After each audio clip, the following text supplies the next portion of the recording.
ሰላም መጣችሁ። ይህ ቻናል ሁለገብ ነው። የሀገራችንን ከተሞች መጎብኘት ከፈለጉ አሁንም ምርጫው አመዲ ቲዩብ ይሁን። እንዲሁም ወገኖቹን መርዳት፣ ወገኖቹን ማገዝ ህልሞም ከሆነ ይህንን ለማሳካት የአመዲ ቲዩብን መጠቀም ይችላሉ። እንግዲህ ይህንን ዓላማ ካመኑበት ሰብስክራይብ በማድረግ እንዲሁም የደወል ምልክቷን በመጫን ቤተሰብ ይሁኑ። ስለመጣችሁ እጅግ አድርገን ሰላም ውድና የተከበራችሁ የአመዲ ቲዩብ ቤተሰቦች እንደምናችሁ፣ ደህና ናችሁልኝ ወይ? እኔ ጋር ሁሉ አማን፣ ሁሉ ሰላም ነው። ሰላማችሁ ብዝት ይበልልኝ ውድ የሀገሬ ልጆች። ሰላም ለሀገራችን፣ ሰላም ለዓለማችን፣ ሰላም ለሰው ዘር በሙሉ እመኛለሁ። ውዶችዬ ዛሬ በአዲስ ቪዲዮ በአዲስ ስራ መጥቻለሁ ማለት ነው። እንደተለመደው ላይክ በማድረግ ቪዲዮ ጀምሩት፣ እስከ መጨረሻው በማየት አበረታቱ። ለቤቴ አዲስ የሆናችሁ ሰብስክራይብ እያደረጋችሁ ከኔ ጋር ቤተሰብ እንድትሆኑ በአክብሮት እጠይቃለሁ። ዛሬ እንግዲህ እንደተለመደው በአዲስ ነገር መጥቻለሁ። በአዲስ ባይባልም ከነ ንግስት ሱመያ ሰፈር አልጠፋሁም። ንግስቷ ታስራለች። እንግዲህ ንግስቶች ይታሰራሉ ለካ ንግስቶች ይታሰራሉ በንጉሶች ማለት ነው። እና ተናድጃለሁ እውነት ለመናገር በጣም ነው ያዘንኩት።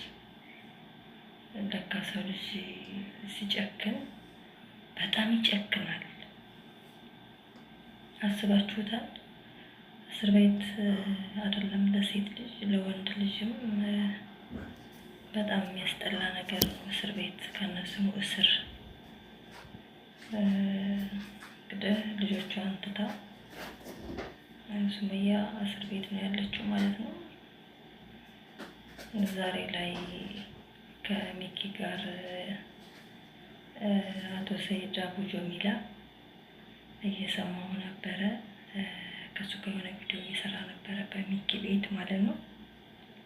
ልጆቼን እስካልሰጠችኝ ድረስ እስሩ ይቀጥላል እያለ ነበር ማለት ነው። እና በጣም ነው ያዘንኩት እውነት ለመናገር። እንዴት ነው በዚህ ልክ መጨከን?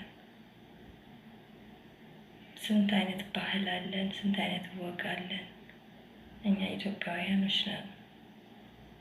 ሽማግሌ የሚባል ነገር አለ። በሴቶች ሽምግልና አለ፣ በወንዶች በብዙ ነገር ሽምግልና ማድረግ ይቻላል።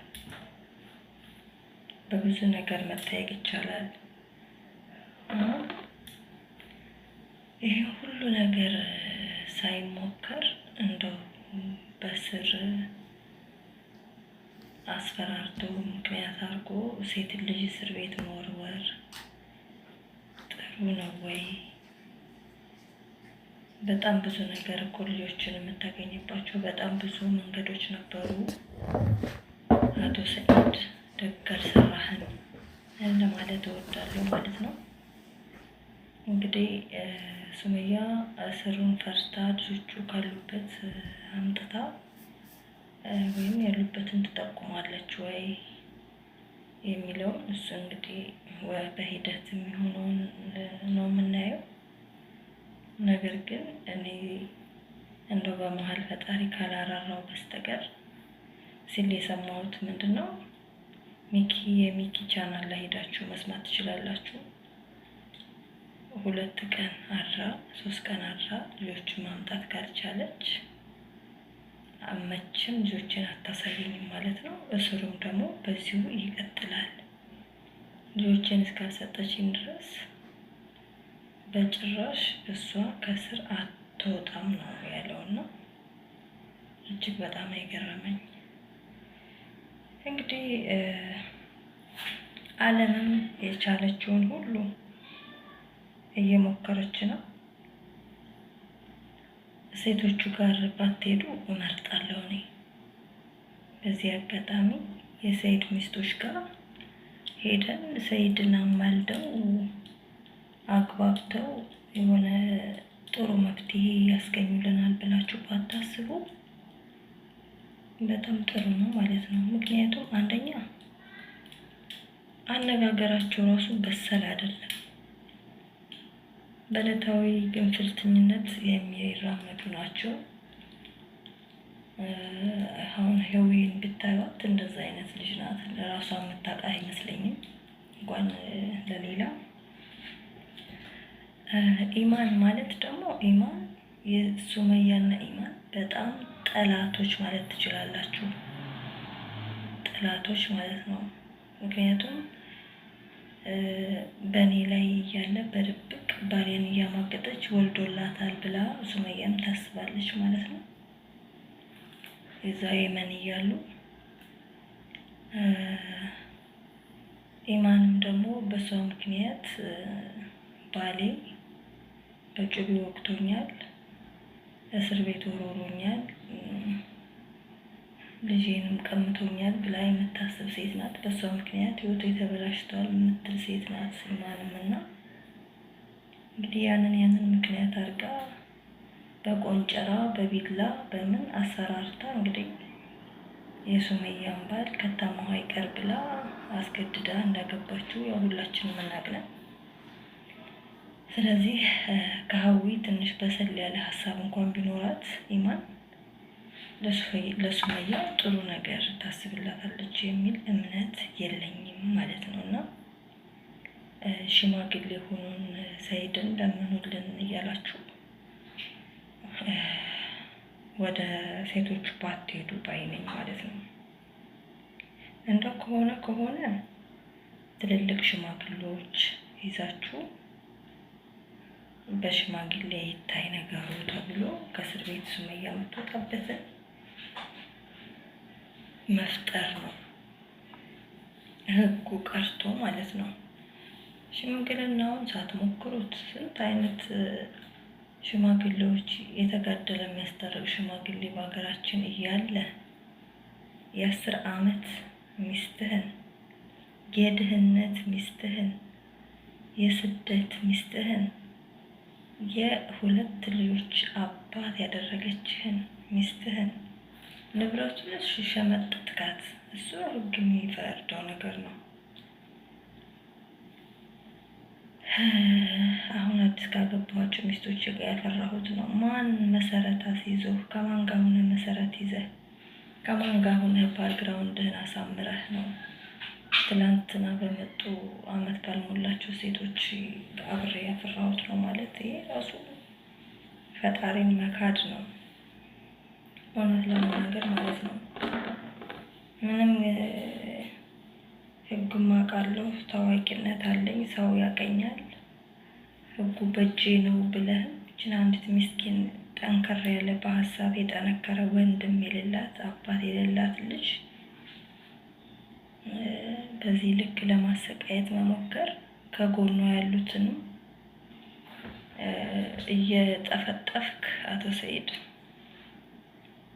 ሰው እንደሌላት አሁን ብቸኛ ስትሆን ምንም በቃ በወጥታት ነበረ። ብቻዋን ስትወጣ፣ ብቻዋን ስትገባ፣ ብቻዋን ስትሰራ ቪዲዮ ማንንም ጋር ሳታያት ስትቀር ምንም አልተቃወምክም። አሁን እንግዲህ በዚህ አሚር አማካኝነት ጀማዎቿ በዛ ሲሉ ጠያቂዎቿ ሲበዙ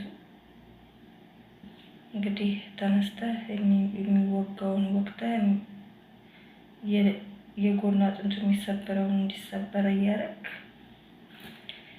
አሁን ደግሞ ዞር ብለህ ደግሞ በስጦታ በጊፍት ቪዲዮ በመስራት ይቅርታ እያልክ እነሱንም ወደ አንተው ወደ መውሰዱ ነው የተነሳኸው ማለት ነው።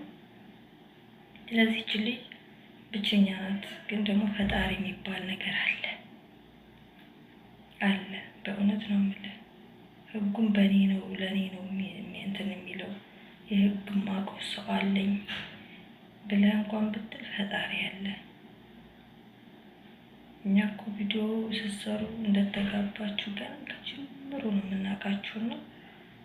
አብራችሁ ነው ስኬት ላይ የደረሳችሁት። ዛሬ ላይ የአካባቢ የሀገርህ ልጆች ስላገባህ ሱመያን መሸምጠር አትችልም። ሀራም ነው ያኔ በዚህ ልክ ሴት ልጅ መጉዳት እና አስፈታት እላለሁ ከእስር ቤት። በቃ ብታስፈታት ደስ ይለናል። ነገሮችን በሽምግልና ብትጨርሱትና ታርቃችሁ አንድ ላይ ልጆቻችሁን ብታሳድጉ ያገባቸው ሚስቶች ብትቀንስ ጣጥለህም ቢሆን ጣጣ ብለህ ጥለህ አንዷን ቀንሰህ እንደች ኢማን የምትባለውን ብትቀንሳት እኔ ደስ ይለኛል። ሱመያ እንድትመለስልህ ከፈለክ ማለት ነው። አውይ ዝም ብላ ነገር ናት። እንደዛ ላለው በጣም ነው የተሰማኝ። ሱመያዬ እንግዲህ ፈጣሪ ካንቺ ጋር ይሁን። አንቺ ጎበዝ ነሽ፣ ትወጪዋለሽ፣ ታልፊዋለሽ። ሰይድ ግን ለልጆችህን መጥፎ አሻራ ባታስቀምጥ ጥሩ ነው ባይ ነኝ እና በቀጣይ ቪዲዮ እስከምንገናኝ ድረስ እወዳችኋለሁ የኔ ውድ ቤተሰቦች።